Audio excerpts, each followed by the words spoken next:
அறிவோம் அருள்வாக்கு காணொளி நேயர்களுக்கு வணக்கம். சென்ற வாரம் சிரியா இஸ்ரேல் போர் பற்றி நாம் சிந்தித்தோம். இந்த வாரம் நாபோத்தின் திராட்சை தோட்டம் அபகரிக்கப்படுதல் பற்றி சிந்திப்போம். அதிகாரம் அரசனின் கையில் இருக்கிறது. அதிகாரம் தன் கையில் இருப்பதால் தான் விரும்புவதை செய்ய முடியும் என அவன் நினைக்கிறான். இந்த சிந்தனையில்தான் அரசன் ஆகாபு நாபோத்துக்கு சொந்தமான திராட்சை தோட்டத்தை தனதாக்கி கொள்ள விரும்புகிறான். அதை காய்கறி தோட்டமாக மாற்ற விரும்புகிறான். நாபோத்தின் திராட்சை தோட்டம், எனவே நாபோத்திடம் திராட்சை தோட்டத்தை கேட்கிறான். அதற்கு இணையாக வேறு நல்ல திராட்சை தோட்டம் அல்லது அதற்கு இணையான விலையை தருவேன் என கூறுகிறான். நாபோத்தின் திராட்சை தோட்டம் இஸ்ரேல் பள்ளத்தாக்கில் இருக்கிறது. இஸ்ரேல் பள்ளத்தாக்கு கார்மேல் மலையிலிருந்து ஏறக்குறைய 20 மைல் தூரத்தில் உள்ளது. அங்குதான் அரசன் ஆகாபு தனது குளிர்கால அரண்மனையை கட்டியிருந்தான். அவனது அரண்மனைக்கு பக்கத்தில் நாபோத்தின் திராட்சை தோட்டம் இருந்ததால் ஆகாபு அதை கேட்கிறான். ஆகாபு வேறு நல்ல திராட்சை தோட்டம் தருகிறேன் அல்லது அதற்கு இணையான விலையை தருகிறேன் என கூறுவது ஏற்புடையதாக தெரியலாம். ஆனால் நாபோத்து திராட்சை தோட்டத்தை கொடுக்க விரும்பவில்லை. ஏனெனில் அந்த தோட்டம் மூதாதையரின் உரிமை சொத்து. அவனது குடும்பத்திற்கு உரிமையானது. உரிமை சொத்து ஆண்டவரால் அக்குடும்பத்திற்கு கொடுக்கப்பட்ட சொத்து. உரிமை சொத்தான நிலத்தை அடுத்தவனுக்கு கொடுப்பது அவனது குடும்பத்தையே விலை பேசுவதற்கு சமம். அது ஆண்டவரின் திருவுளத்திற்கு எதிரான செயல். எனவேதான் நாபோத்து அதை செய்ய விரும்பவில்லை. நாபோத்து ஆகாபுவிடம் திராட்சை தோட்டத்தை தர முடியாது என கூறிவிடுகிறான். அரசன் ஆகாபு அதனால் மனத்தளர்ச்சி அடைகிறான். தனது விருப்பத்தை நிறைவேற்ற முடியாததால் அவன் கோபப்படுகிறான், ஆத்திரப்படுகிறான். தான் அரசனாக இருந்தும் தனது விருப்பத்தை நிறைவேற்ற முடியவில்லை என்பதை அவனால் ஏற்றுக்கொள்ள முடியவில்லை. இங்கே அரசனின் உரிமைகள் பற்றிய கேள்வி எழுகிறது. பண்டைய மேற்காசிய நாடுகளில் பலவற்றில் நிலம் அரசனுக்கு சொந்தமானதாக கருதப்படுகிறது. குடிமக்கள் அரசனிடமிருந்துதான் நிலத்தை பெற்றுக்கொள்கிறார்கள். எனவே அரசனுக்கு தேவைப்பட்டால் அவன் அந்த நிலத்தை எடுத்துக்கொள்ள முடியும். இஸ்ரவேலை பொறுத்தவரை நிலம் ஆண்டவருக்கு சொந்தமானதாக கருதப்படுகிறது. ஆண்டவர் தான் நிலத்தை உரிமை சொத்தாக மக்களுக்கு அளிக்கிறார். எனவே அரசனுக்கு அந்த நிலத்தை எடுத்துக்கொள்ள அதிகாரம் இல்லை.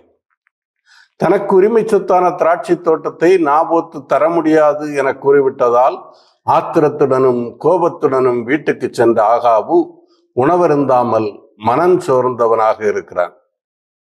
வீட்டிற்கு வந்த கணவன் உணவருந்தாமல் சோர்வடைந்தவனாக படுத்து கிடப்பதை பார்த்த அவனுடைய மனைவி ஈசபேல் அவனை ஆறுதல் படுத்த முனைகிறாள். அவனுடைய இந்த நிலைக்கு காரணத்தை அறிந்து கொள்ள விரும்புகிறார். ஆகாபுவை பார்த்து பல கேள்விகளை கேட்கிறாள். அவனுடைய கேள்விகளுக்கு பதிலளிக்கும் ஆகாபு நாபோத்தின் திராட்சை தோட்டத்தை தான் கேட்டதாகவும் அவன் மறுத்து விட்டதாகவும் கூறுகின்றான். ஆகாபுவின் மனைவி ஈசபேல் அதை பார்த்து நகைக்கின்றாள்.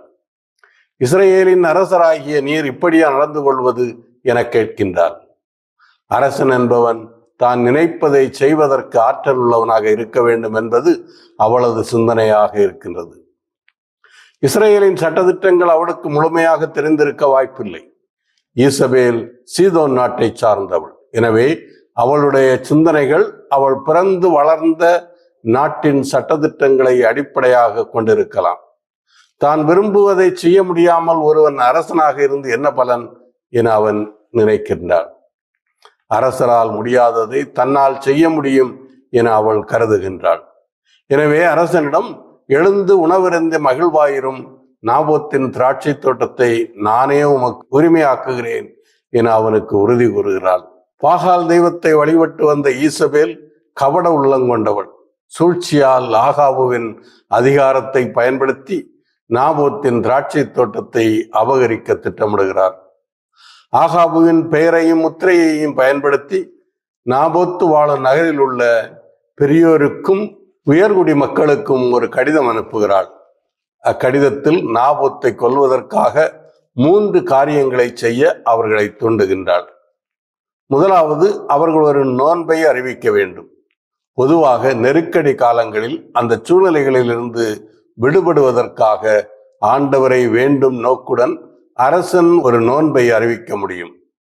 உதாரணமாக, நாட்டில் மழை பெய்யாமல் பஞ்சம் ஏற்படுகிறது. மழை பெய்வதற்காக ஆண்டவரை வேண்டும் நோக்குடன் நோன்பு அறிவிக்கலாம். அல்லது இயற்கை பேரிடர் ஏற்படும் காலங்களில் அவற்றிலிருந்து விடுபடுவதற்காக ஆண்டவரை வேண்டி நோன்பு இருக்கலாம்.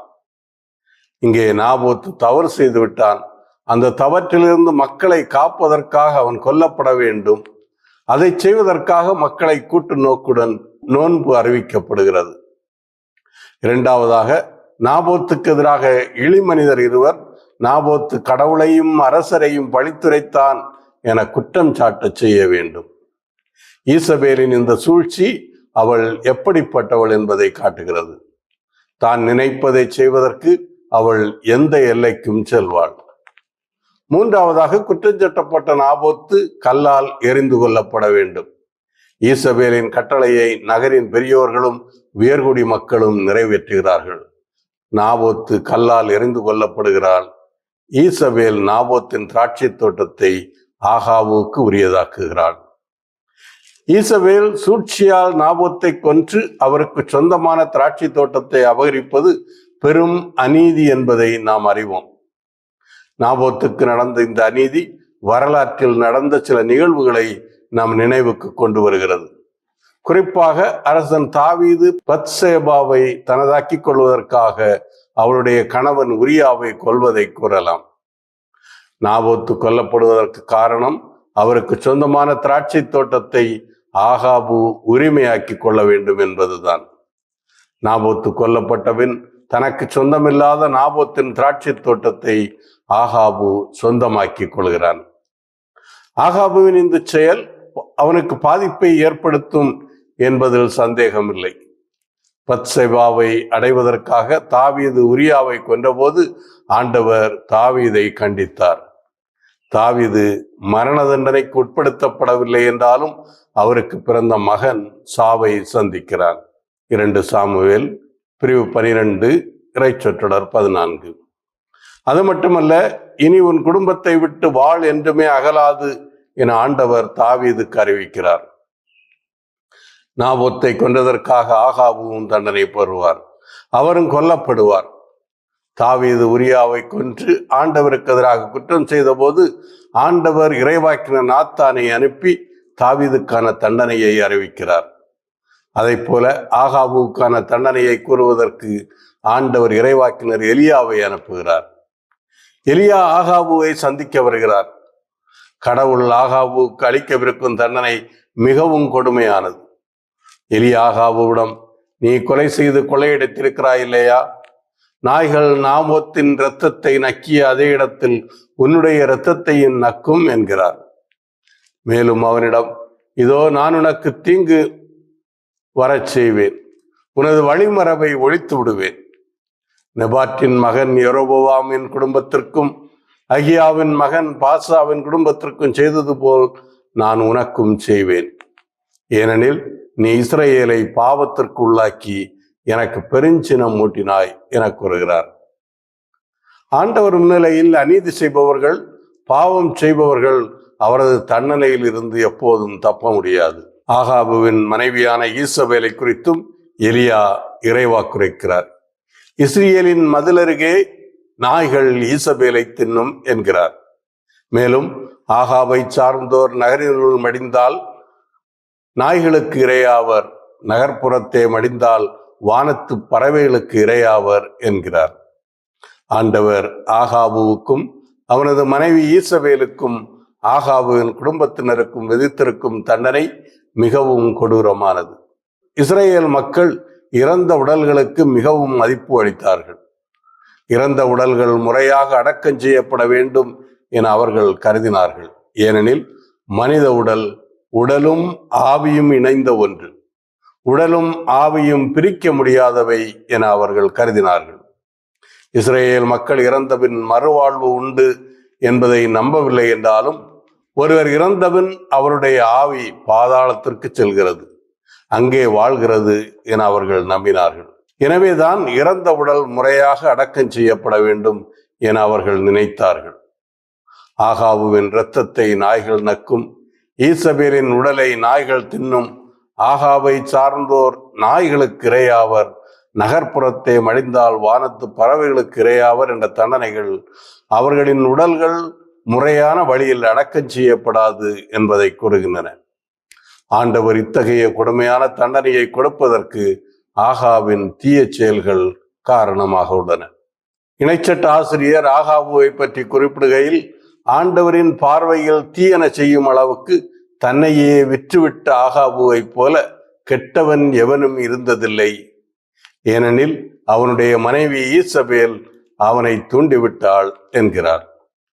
ஆகாபுவின் இழிச்செயல்கள் அவனையும் அவனது குடும்பத்தையும் அளிக்கும். ஆண்டவர் ஆகாபுவுக்கும் அவன் குடும்பத்திற்கும் அளிக்கவிருக்கும் தண்டனை அவனை நிலைகுலைய வைக்கிறது. அவன் அந்த தண்டனையிலிருந்து விடுபட நினைக்கிறான். தனது செயல்களை நினைத்து மனமறந்துகிறான். மனமாற்றத்தை தனது செயல்களில் காட்டுகிறான். ஆகாபு ஆடைகளை கிழித்து கொண்டு வெற்றுடல் மீது சாக்கு உடை உடுத்தி நோன்பு காத்து சாக்கு துணி மீது படுத்தான், தலைகுனிந்து நடந்து வந்தான் என ஆசிரியர் பதிவு செய்கிறார். இறைவாக்கினர் எலியா வழியாக ஆண்டவர் அறிவித்த தண்டனைகள் அவனில் மாற்றத்தை கொண்டு வருகின்றன. ஆண்டவர் முன்னிலையில் அவன் தனது மாற்றத்தை வெளிப்படுத்துகிறான். ஆண்டவரும் அவனது மாற்றத்தை காண்கிறார். கடவுள் பரிவுள்ளம் கொண்டவர், மனமாறி தன்னை நோக்கி வருபவர்களுக்கு இரக்கம் காட்டுபவர். ஆகாபுவுக்கும் இரக்கம் காட்ட விரும்புகிறார். தனது தீர்ப்பில் சில மாற்றங்களை செய்கிறார். அதை இறைவாக்கினர் எலியாவிடம் கூறுகிறார். ஆண்டவர் இறைவாக்கினர் எலியாவிடம், என் திருமுன் ஆகாபு தன்னை தாழ்த்தி கொண்டதை கண்டாயென்றோ? அவன் என் திருமுன் தன்னை தாழ்த்தி கொண்டதால் நான் அவன் வாழ்நாளின் போது தீமை வரச் செய்யாமல் அவனுடைய மகனது வாழ்நாளின் போது அவனுடைய குடும்பத்தாரின் மேல் தீமை விழச் செய்வேன் என்கிறார்.